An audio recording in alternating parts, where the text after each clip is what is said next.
Okay, so we're going to shift gears here now. And instead of looking at addition, we're now going to look at vector subtraction.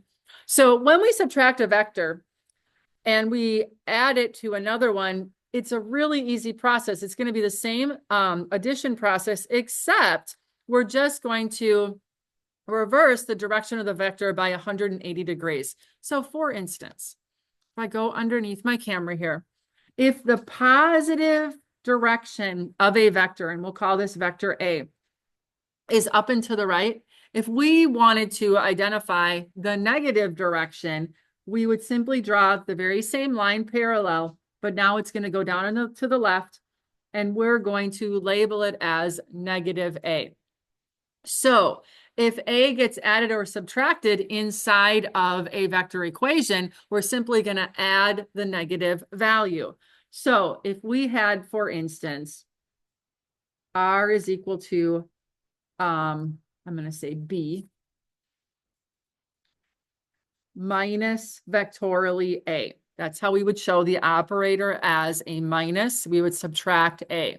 Now, as we know, algebraically, when we subtract something, it's like adding the negative value of that quantity, right? Remember that? So what we can do is we can say B plus vectorially, but now we're going to say we're going to add the negative value. Okay? What that allows us to do, it allows us to use the same rules of vector addition, tip to tail, but now we're just going to use the negative vector instead of the positive vector, okay? Let's see how that changes things for us. So we are going to look at example 310 down here.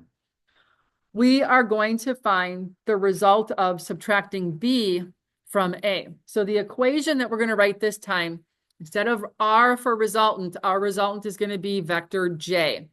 J is going to be equal to vector A, which is right here on the left-hand side, minus vectorially B. Minus vectorially B. But we are actually going to say J is equal to A plus vectorially negative B. So we're going to draw this in its positive direction, but we're going to add the negative. So we're actually going to switch the direction of that vector. Does that make sense to everybody? And then we're going to simply do tip to tail, just like we did for our addition. So let's go over to AutoCAD.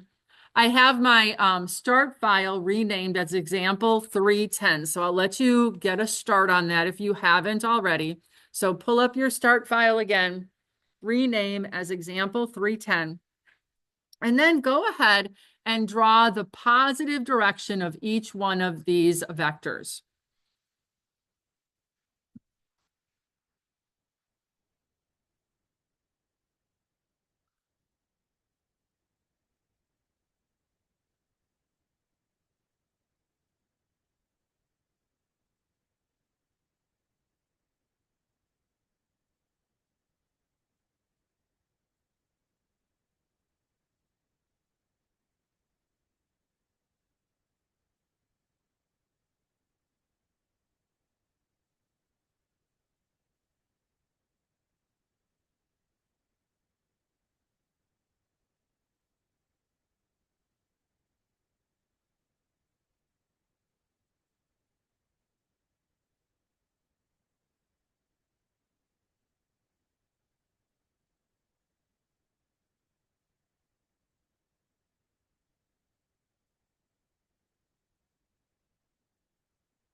I'm also going to add in my vector equation.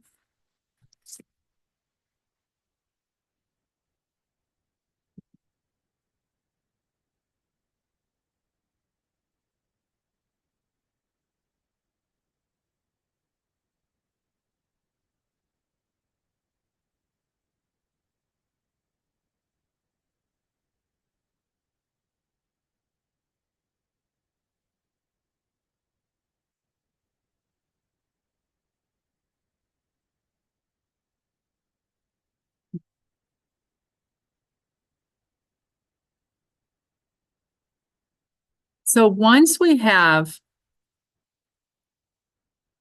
our vectors drawn in their positive direction, and I added our equation J is equal to A plus vectorially negative B.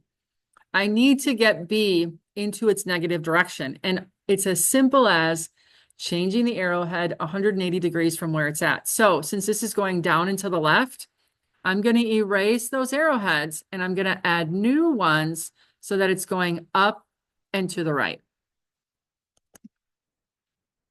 Okay. And then I'm going to relabel this so that there is a negative in front of the B. Okay. And now it becomes the exact same problem as an addition because I'm going to add the negative value. It becomes a tip to tail problem. Okay. And that's why I like this version.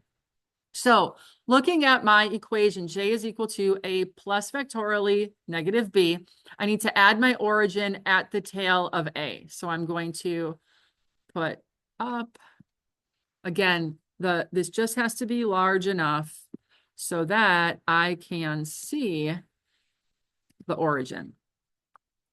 Then I'm going to move the negative B's tail to the tip of A. And then I'm going to move this B to the outside.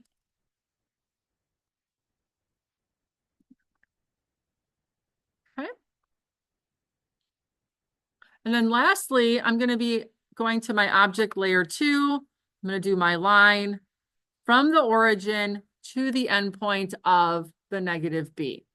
And then adding my arrowheads for my resultant to be pointing at B.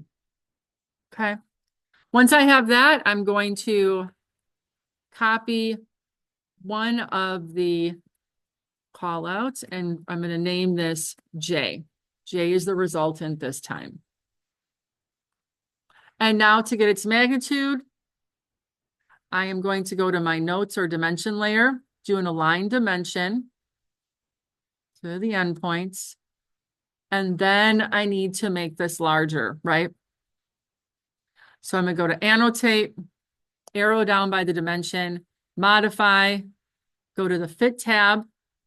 I'm going to change this to, I'm going to do 25. I don't remember which it is. Set as current close. It's a little big. So I'll go back and I'm going to modify. I'm going to do 12. Okay. Set as current close. That's okay. Again, doesn't have to be perfectly sized, large enough so that when I do my screenshot, I can see the values. So that's its magnitude. Now I need to do its angle. So I'm going to go back to the home, do an angle dimension from horizontal. So make sure you grab that line. Oh, did it go? I feel like it didn't go. So from horizontal here to here. And it is, can I fit it in here? I'll do it to here, 92 degrees. Oh, that's not right. Yeah, it's supposed to be 99. And I'm off on my angle too. Oh my goodness, Kelly, that is not good. Hold on. Let me, I'm going to pause the video. I'm going to figure out what I did.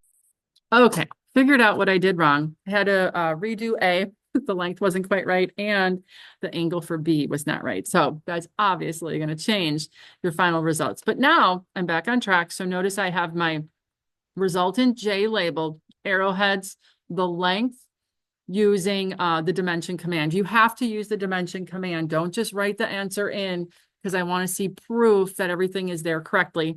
And then don't forget your angle as well. This would be your next screenshot for the third example in your practice problems for Module 3. Are there any questions on example 310? Okay, I don't see any, so we will stop the recording here.